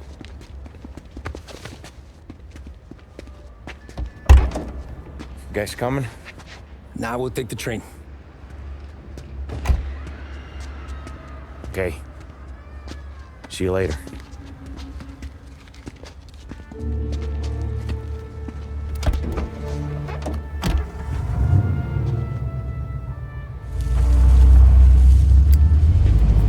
God damn it.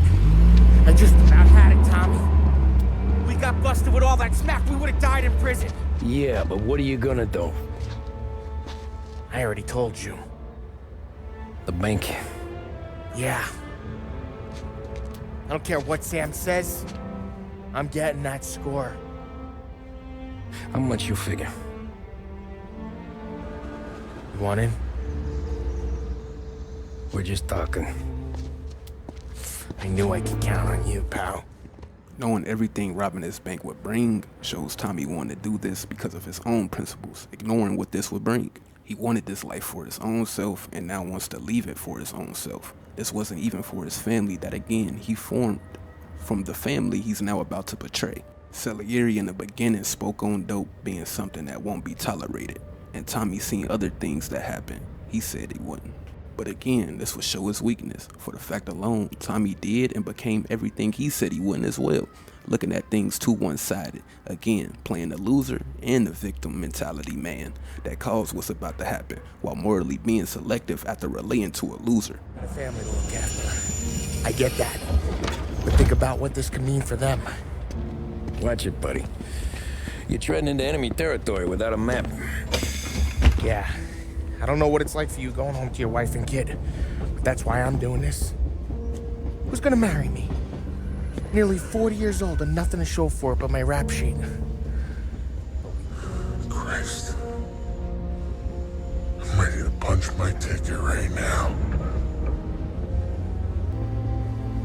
We sit around for 6 months, just playing cards and busting balls, and I start to get lazy. Then everything blows up and I gotta knock the rust off or I'm dead. One day I'm fighting to stay awake while the Don's telling us a story about the old days. One I've already heard 100 times, and the next day I'm getting shot at, trying to keep from shitting my pants. It's fucking wearing me out, Tommy.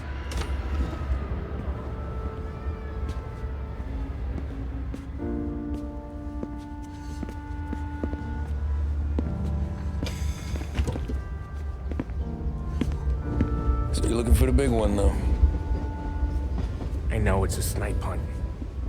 Every little mobster goes to bed dreaming about that last big score. But if we do this thing, I don't know. Might be just enough to get me a little pizzeria or something, you know? Sure. But if we're doing this, we're waiting until things calm down. Ah, you're already hooked, pal. Maybe.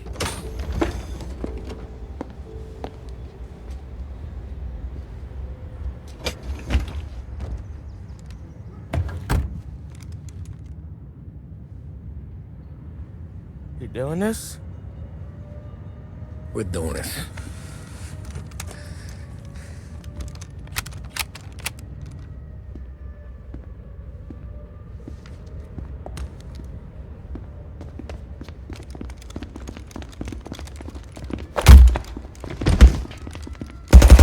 Everyone down on the floor! Get the fuck down! Not you, ladies. Stay where we can see your pretty faces. Anybody moves, I'll pop them.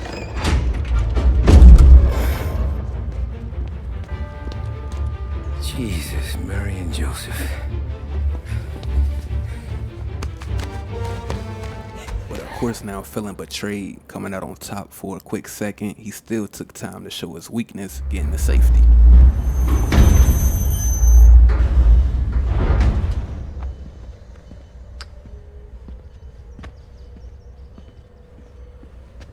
We did it! I can't believe we fucking did it! We're loaded! We're loaded! Yeah? For all time's sake. Sure.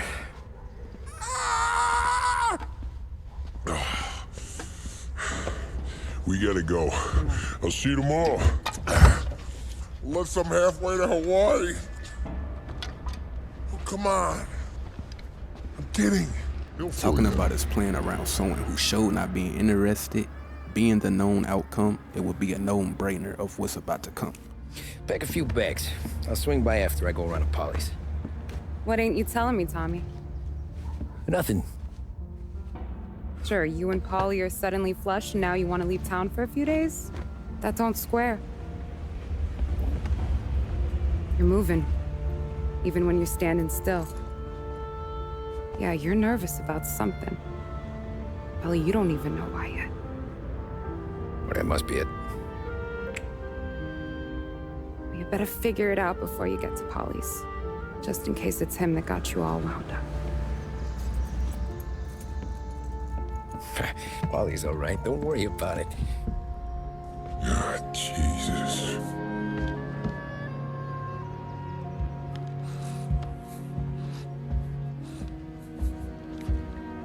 Polly.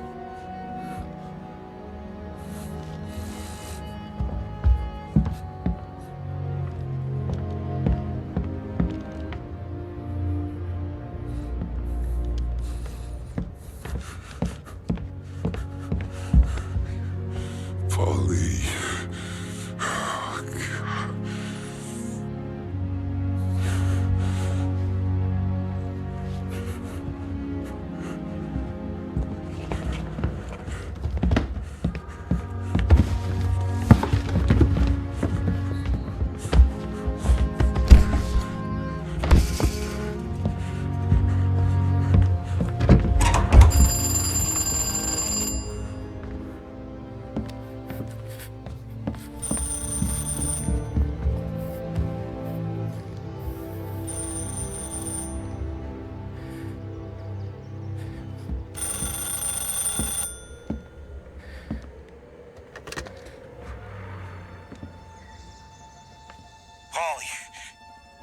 Sam, it's me.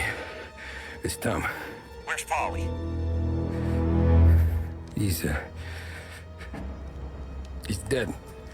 I'm looking at him slumped over in the hallway, torn a fucking skull. Oh, God. I was calling to warn him. About what? Jesus Christ. I owe you fellas my life 3 times over. Warn him about what, Sam? Salieri. He found out about the bank job. You're in deep shit, Tom. You gotta disappear. Okay. Okay. I just need some cash to get me and the girls out of town. Can you swing that? Sure. Anything, pal. You want me to come to Polly's? No. No, I can't stay here. Meet me at the city gallery. Yeah, okay. Keep your head down, Tom. I'll see you soon. And, thanks, Sam. I always pay my debts, Tom. You know that.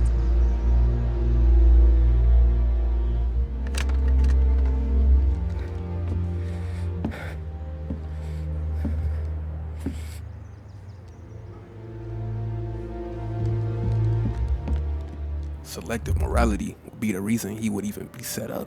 But even at Paulie's spot, we seen that realization kick in that he messed up. The phone call with Sam even was telling to his weakness, knowing what he did, downplaying the fact of him betraying the family, expected Sam to just give him money and walk away. It showed him always being out for self. He brought up Sarah and his kids, but what was the thought of them before this? He mentioned them, but again, it was being about him getting the short end if the robbery failed. I'm not moving black tar for the Don, especially if he's not cutting us in. And I don't know. I just never want to be in that street again. What street? On my knees, watching some poor skirt burn just because she got in our way. It was the wrong place and the wrong time. Just tough luck. Seems there ain't no other kind with us. I'm not signing up for the job until I see what's what. If I get pinched, Sarah's done with me. But arriving at the gallery, his weakness was still show. Paulie, I gotta go. I'm sorry.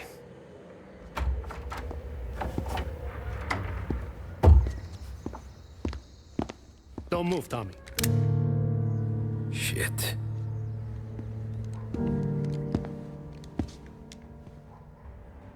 Hey, Tom. Sam. What the hell's going on?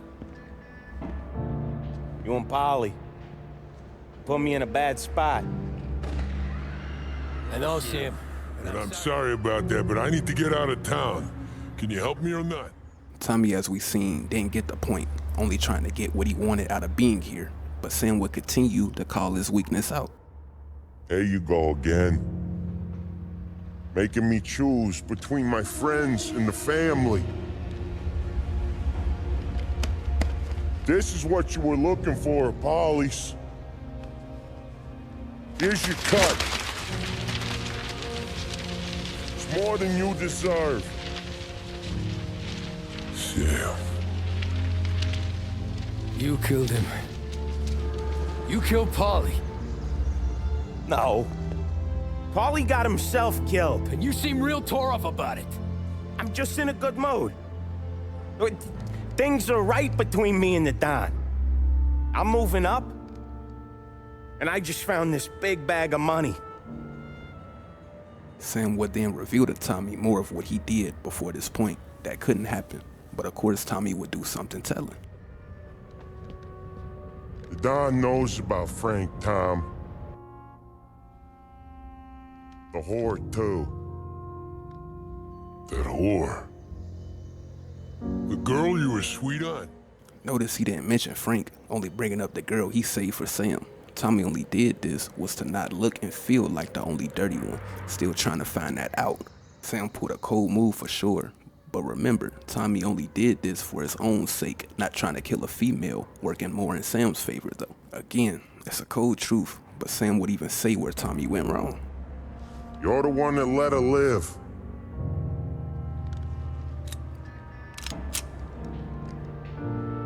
I'm sorry about this, Tom. But our business has rules. Shame, too. Don Salieri really liked you. Guess we'll both have a good cry at your funeral. You think you're doing this because you're loyal, but you're not. You're just scared. Tommy, of course, would feel that way, trying to brush off his bad. But again, the truth of things still would show before having to take out Sam for his own moral principle. Maybe. But you would have lived a lot longer if you would have just looked over your shoulder from time to time. Goodbye.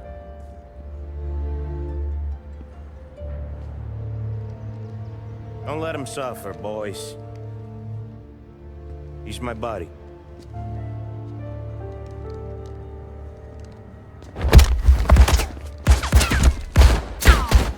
Chasing Sam, he would even call out his weakness before being confronted. Fuck you, Sam! I know you do the same, Tom. Hell, I know you've done the same. Nobody's carrying you to the doctor this time, Sam. You kill me now in the dawn. She's never gonna stop looking for you. But you let me live. I'll tell Salieri you're dead. You can disappear. Just like Frank. Only you'll be smart enough to stay gone. Right? What happened to him? He was hiding out in Europe. But the dumb bastard. He started betting at the dog track. Got spotted by a friend of the family. So Salieri, he sent out a crew. And his family?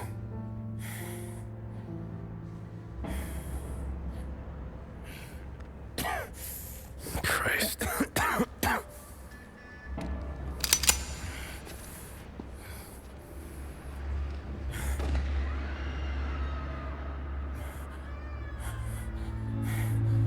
You can't do it, can you? Always that little voice in the back of your head. Maybe sounds like your baby girl. Or Sarah. Always telling you not to pull that trigger. And you can't make up your mind. It's getting easier every time you open your fucking mouth. Sure had some laughs, right? Remember that time? Me, you, and Polly.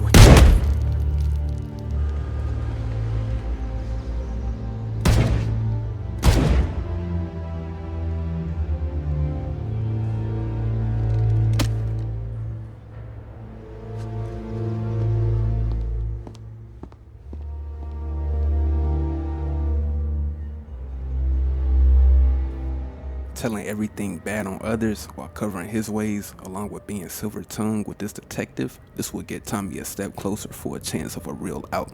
This alone, though, something telling is shown. I sympathize with the situation, Tom, and I want to help your family, but... I can't do anything unless you're willing to testify in court. You understand that, right? You'll have to sit in that box and stare down Salieri, Ralphie, Vinny, maybe even Sarah's father. I don't know if he got the stones for it, if I'm being honest. Even if having to tell on his family to help his family still doesn't add up. This wasn't challenged for the fact alone, using that family word stuck to the detective. I'll do what needs to be done.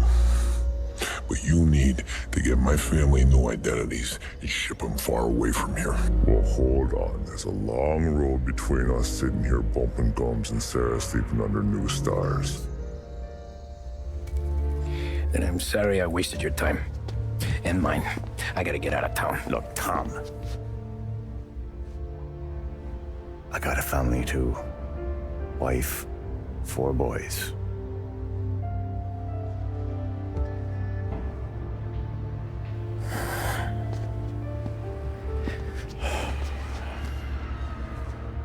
All Irish twins. Yeah.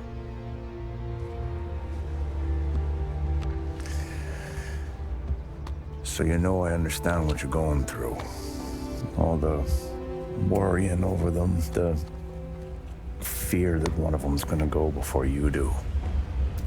With this case, it'll be one of the biggest this city has ever seen. It could drag on for years. I don't know if I can protect you for that long, not the way things are downtown. Everyone's gotta eat, right? Even dirty cops. Just being honest here. There's a few badges I can trust downtown, but not many. And if it comes down to you or me taking a bullet, I'm not gonna make my wife a widow.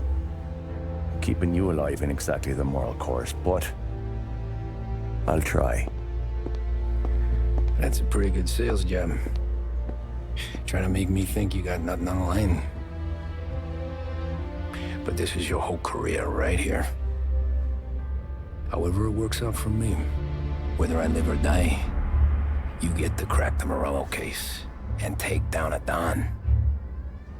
Salieri will be your legacy.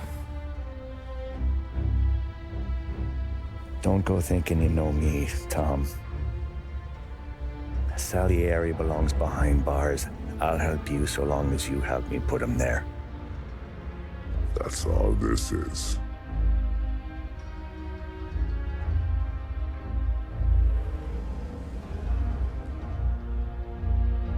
Then that has to be enough.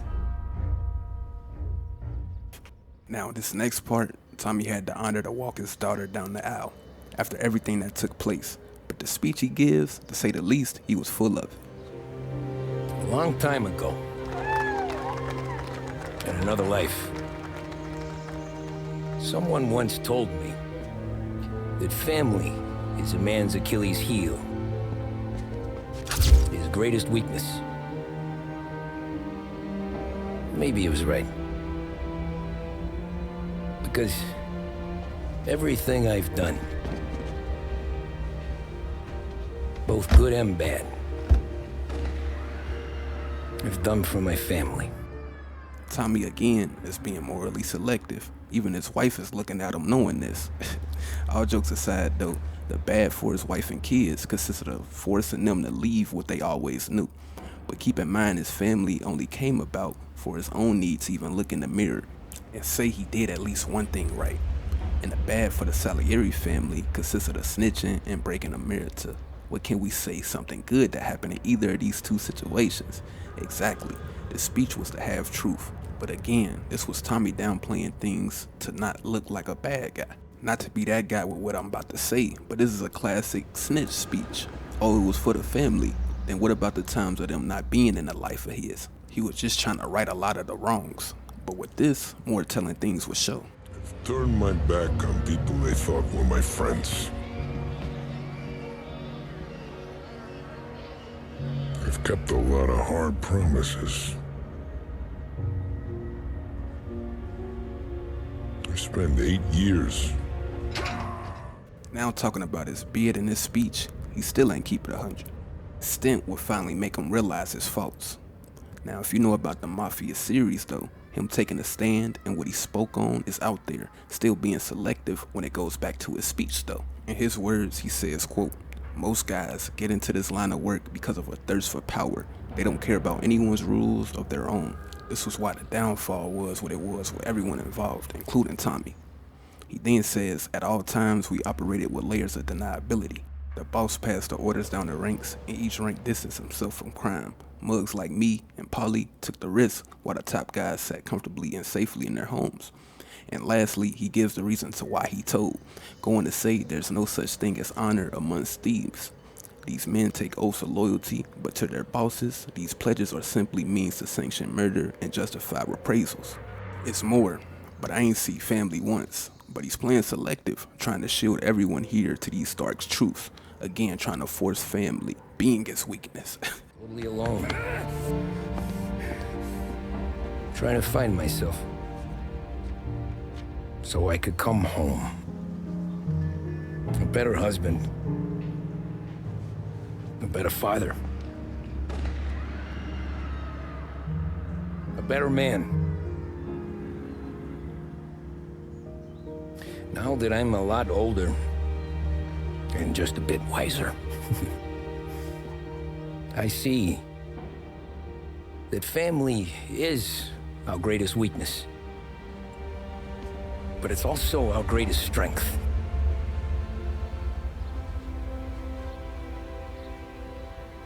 It gets us out of bed in the morning. It lets us chase our dreams, even when they're moving too fast to catch.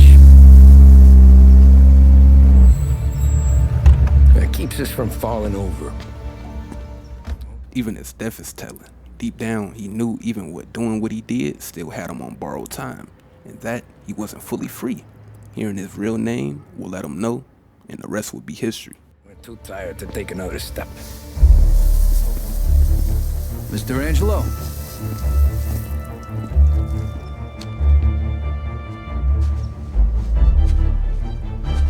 Yes. Mr. Salieri sends his regards.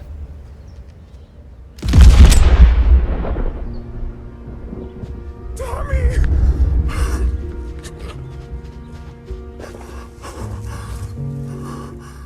In his last moments, his real weakness still would show. Of course, trying to console his family, seeing what they saw.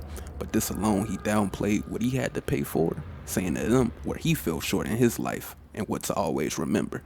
It's okay. You're safe now. You're all safe. Remember that money, jobs, even best pals will come and go. But family is forever.